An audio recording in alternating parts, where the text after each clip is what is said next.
What the hell is that? Everyone's got a gimmick now.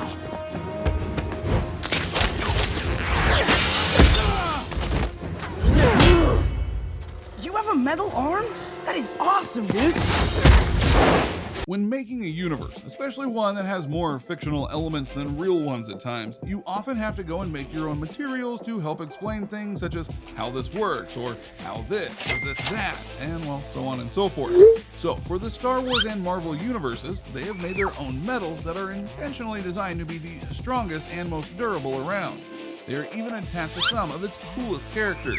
But which of these super metals are the best of the bunch? Allow us to show you Beskar versus Adamantium versus Vibranium. Which is the strongest metal? Be sure to like the video and subscribe to the channel. What is Beskar?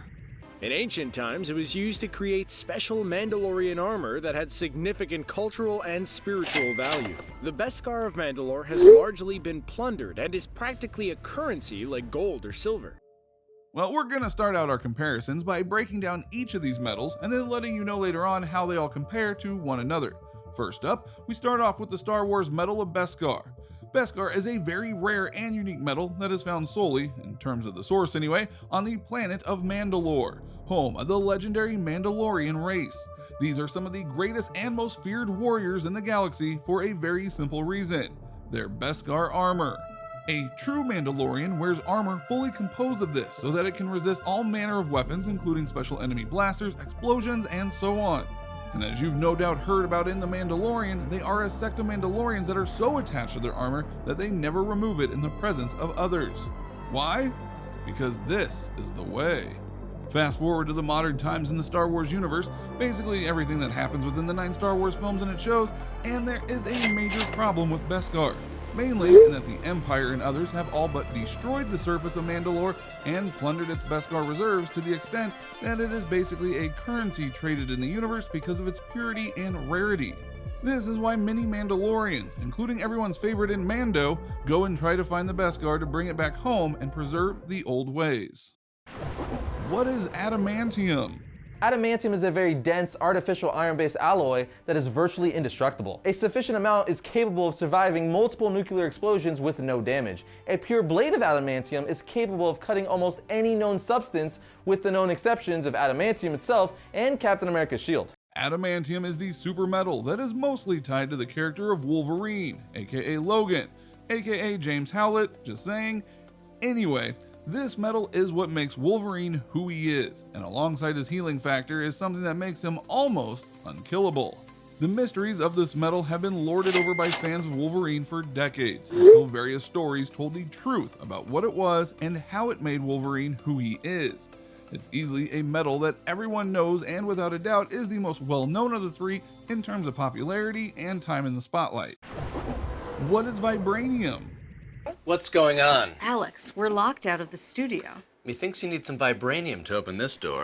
Yeah, vibranium ain't real. Oh, locked out of the studio, are we? I think some vibranium would do the trick. Oh, you know what? I didn't want to tell them, but maybe I did bring a little stash of vibranium. We can't seem to find it because we made it up for the movie. He's not going to give us the vibranium. Now, depending on the continuity, vibranium came to Earth in many different ways. We are going to focus on the MCU version here since it's, well, the easiest to explain. In that universe, it came via a massive meteor that crash landed in Africa, and various tribes came together to protect it. The material was more than just a metal though. It has various abilities and specialties that help transform the primitive tribes of Africa into the nation of Wakanda, the most powerful and bountiful nation in the world. Take that, Latveria. It's through this metal that we got the Black Panther costume that keeps T'Challa safe, the various weapons that the Dora Milaje use, and of course, the very sci-fi technology that Wakanda uses to stay safe and advanced as a nation. It is a very special metal and everyone wants it, which is why Wakanda works so hard to protect it. Durability analysis. So what exactly is Beskar? Well, it's traditionally the material used for true Mandalorian armor. It's made a few appearances in the new canon, but so far we don't really know much about it. According to canon, Beskar is an extremely tough material worn by Mandalorian warriors, and most of these suits of armor are passed down from one generation to another, along with whatever history it has accumulated. Beskar's durability is easily its greatest strength, and hence why the Mandalorian race wanted to use it for armor and weapons. As noted earlier, Beskar is able to deflect blaster fire and ensure that explosions of various sizes go and, well, do nothing to it. Yes, the wearer of the armor can still be hurt and even knocked back by a concussive force, but it isn't heavily damaged. And as both Boba Fett and Mando can attest to, along with many other Mandalorians like Bo-Katan, the armor can deflect lightsaber blows. The only known metal in the galaxy that is able to do that. So yeah, Beskar has some key durability feats. Vibranium's durability is something that you will likely all know about via the Captain America shield and the Black Panther habit. Despite what people think, bullets don't bounce off the metal. Rather, the metal absorbs the kinetic energy and thus they just drop after hitting it because all their energy is now gone. This makes anything made of vibranium very tough to get around, but it does have some weaknesses. Certain weapons like bladed Uru, Thanos' weapon in Avengers Endgame, and certain magics can rip it to shreds. Also, sound at incredibly high frequencies can disrupt the metal, as seen in the Black Panther movie and in the comics. So while it's not indestructible, you do need some serious weaponry and power to make it crack. Adamantium's durability is not unlike Beskar's in its best selling point. The thing is touted as being indestructible when hardened, which is why when Wolverine was born, it had to be in liquid form and then literally injected into his body, which then almost killed him. Wolverine's claws are infinitely sharp and able to slice through anything, in part because of its durability. In fact, you have to either have Magneto-style powers or a blade specifically designed to destroy the metal, like the legendary Muramasa blade, to get through it. Versatility analysis. Beskar's versatility is very much tied to those who are able to forge things from it, like the weaponer we meet in The Mandalorian Season 1. We know that the metal can be melted down in extreme temperatures in order to forge various weapons and armor. Season 2 of The Mandalorian even had Mando finding a rare Beskar spear that perfectly withstood the dark saber and a massive explosion on his ship without a scratch. It doesn't do much more than that though, as it doesn't have secret powers or anything, just really incredible toughness. But since you can mold it into all sorts of armor and weapons, it does clearly have its uses. Vibranium's versatility is arguably its greatest asset, because within Wakanda, and especially in the hands of a genius like Shuri, T'Challa's sister, the metal can be bent and twisted and used for all kinds of purposes that defy science and even the laws of physics. Just about everything you see in Wakanda in terms of the city and its tech is tied to vibranium in one way or another. Sure, we don't know how it's able to do this at times, but it does, and that is what matters. We can easily say that it is the most versatile of the three metals. Adamantium's versatility, it's a bit hard to describe, because as noted, when it hardens, it ain't breaking. Plus, it is able to deflect bullets, lasers, and more, but you have to know how to work it in order to form it, so it's not the most versatile thing ever. Rarity analysis. This resource is incredibly rare in the rest of the world, and strict control of the element has made even small amounts of it worth incredibly large sums of money. The element also affected a rare herb in the area that grew in the shape of a heart. This herb, when infused with vibranium, was shown to grow purple, and when someone ingests it, they are embodied with a number of enhanced, lasting physical features. Beskar's rarity is in part of why so many seek it out. Not unlike most planets, there was a time when Mandalore had enough Beskar to arm a literal army that was so powerful that the Jedi had to come in and stop their reign of terror. And even in times like the Clone Wars, there was plenty of Beskar to make armor for all warriors. But now, it's scattered across the galaxy, and you have to go look for it, just like Mando.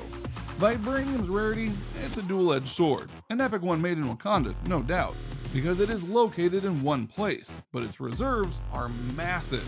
It's stated in certain lore that there are 10,000 tons of it, which is not infinite, but still a lot to make a sci-fi nation and not want anything for quite a while. Adamantium's rarity is honestly a bit up in the air, because it is said to be rare, but yet many characters have it or a form of it or know how to even get more. There's even a mutant out there who is composed of adamantium somehow. Plus, William Stryker was able to get enough of it to fill up Logan's skeleton with it, so it is kind of hard to say how rare it really is. Cool factor. Cool factor is a hard thing to judge in the Star Wars universe. That's because there's a whole lot of cool pretty much everywhere you look. The world has lightsabers, speeders, Death Stars, and all sorts of other cool substances and devices fans can obsess over. Beskar, though, is quickly rising in value due to how much it is coveted and how much lore is being built around it in The Mandalorian. Why are we doing a cool factor? Why not? Beskar is easily the biggest rising stock of the three metals here, as the Mandalorian is still very much fresh in everyone's minds. This series has impressed everyone, and while many didn't know what Beskar was before, they know now. Plus, how it's depicted in the show and how it's tied so closely to the lore of the series and the various other stories in the Star Wars universe make it something cool and special, no doubt. Vibranium's cool factor is very easy to describe because, quite simply, it's everywhere in Wakanda and is shown to do incredible things. Especially in the MCU, they go out of their way at times to ensure that the substance is shown to its full power and capabilities, and thus it's very cool. Have you seen Wolverine in action? Adamantium is cool, end of story. The winner is... So who wins? Well, it's close, but we have to give the edge to Vibranium. Not just because there's a lot more of it in a known location, but the potential with it as shown in Wakanda is virtually limitless, which you honestly can't say about the other metals. So what do you think? What do you think of this look at the various metals of the Star Wars and Marvel universes and how they compare to each other? Are you surprised by how detailed these metals have gotten in their universes and their various uses? Which of these metals would you personally want to have in your arsenal? And which of these main characters use their metal the best?